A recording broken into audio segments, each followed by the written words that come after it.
Welcome to Sib Spot. Today's episode is about PettyRevenge. Story 1 is by Saucy AI Girls. Boss Serves Revenge. This story is about two of my colleagues and my boss. The first colleague is a creep. Let's call him, male in his late 20s, Dave. The second colleague is an absolute angel, one of the sweetest ladies I've worked with and very pretty. Let's call her Angela. She's a 35 female. Then there's the boss. Let's call him Roger. He's a 60-ish male. I work in an office with about 30 other people. It's getting quite warm, so everyone is in their summer wardrobe. Angela is wearing a very tasteful, work-appropriate summer dress. Dave keeps staring and leering at her, which makes her uncomfortable. So she asks him what his issue is, why he keeps staring at her, and he says that she is displaying herself, flaunting her boobs around the office, distracting everyone, and she needs to dress more formally. As it happens, the boss's door is open and the boss is standing in the doorway listening to the whole conversation. Then, after Dave's lady comment, he asks them both to come into his office. In they go. The door remains open and everyone in the office is silent, straining to hear what's going on. From my seat, I reckon I had the best view in the room, as my desk is virtually in front of Roger's office. This is what we hear and see. Roger asks Dave to repeat his comments, which Dave duly does, only with more details and some embellishments. When he'd finished, Robert looks at Angela, looks her up and down, while wearing a concerned expression. He turns his attention back to Dave and says, and I quote, "David, if you are distracted by Angela's clothes or figure, then perhaps it's your problem. Perhaps, therefore, if you cannot concentrate on your work and are so easily distracted by a female colleague, then maybe this isn't the right environment for you. So if you choose to resign on this basis, I'll understand." Dave had nothing to say, but mumbled an apology. He couldn't even blame Angela again. I don't think he'll last. Our next story is by Kiter Dave 0. How I scored 2 years of sweet, high-speed cable for free in the 90s. Several years ago, after a renovation, we were awaiting cable internet connection. The local monopoly supplier, phone, cable, internet, cable TV, were tardy with their appointments. You know the drill. A tech will arrive between 8 and 4 p.m. Please be home. So I stay home from work, wait all day, and come 4 p.m., no show. So I call up, wait on hold for 30-odd minutes. I am swiftly told the contractor will be there tomorrow, and guess what?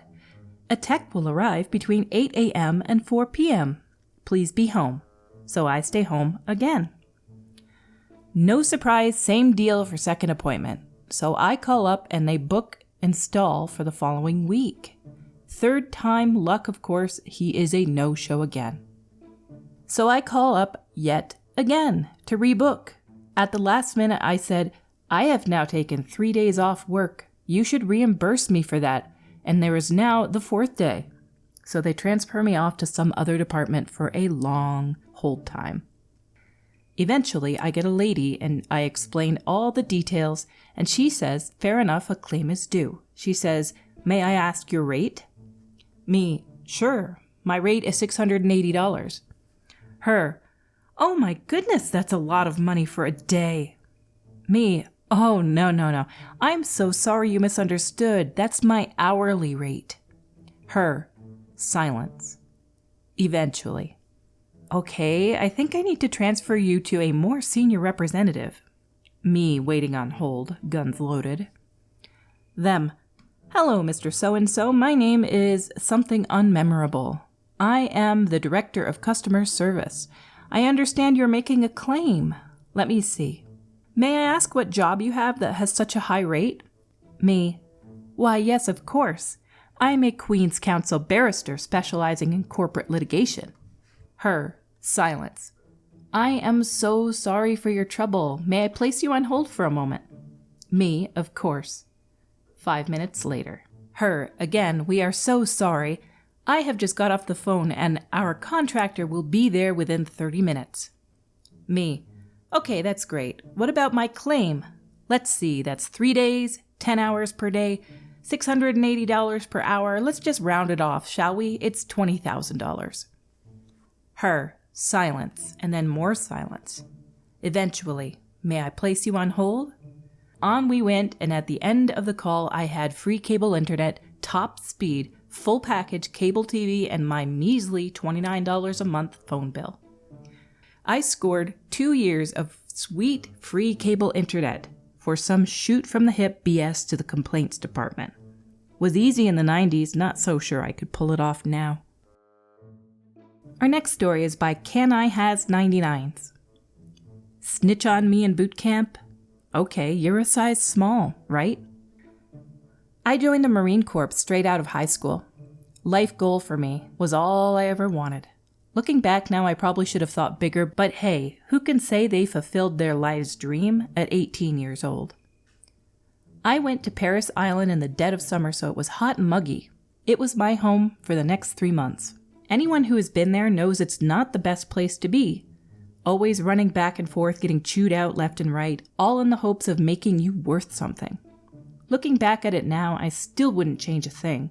I got there around 140 pounds and left 170, mainly because my senior drill instructor couldn't tell the difference between Garcia and Gonzalez, so I got his push-ups whenever he was at medical or dental. The time of day that was the most cherished was night. We would all lay in our rack, think/fear the day ahead, and go to sleep. Now, if you served in any branch of service, you know about Fire Watch.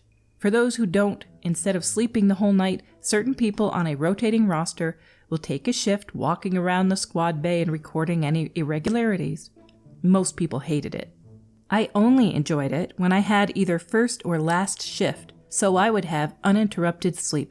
So, we were issued rifles, and every night we would have to secure them with a lock and chain. I don't know how it happened, I guess I forgot, but I somehow managed not to secure my rifle.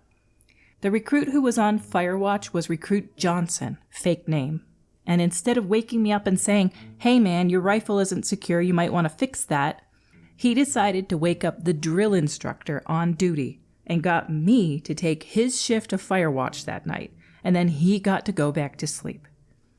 So I was upset. I wasn't on the schedule to have Fire Watch that night. Now I would have it like 3 nights in a row. I wanted to get back at Johnson, but didn't know how. Until I started sorting out the laundry. One of the things Fire Watch would do through the night was everyone's laundry, and roll the skivvy shirts and socks into a grunt roll and place them on each recruit's locker. Once we wake up, we would place them in the locker and get ready for another day in paradise. Now, Recruit Johnson was tall, probably one of the tallest in the platoon. That night and every night I had Fire Watch, I personally made sure all his grunt rolls had small-sized shirts and skivvy shorts. Every night before free time, we would have to report that we have no injuries or problems to report while spinning in place to show any wounds while in our skivvies.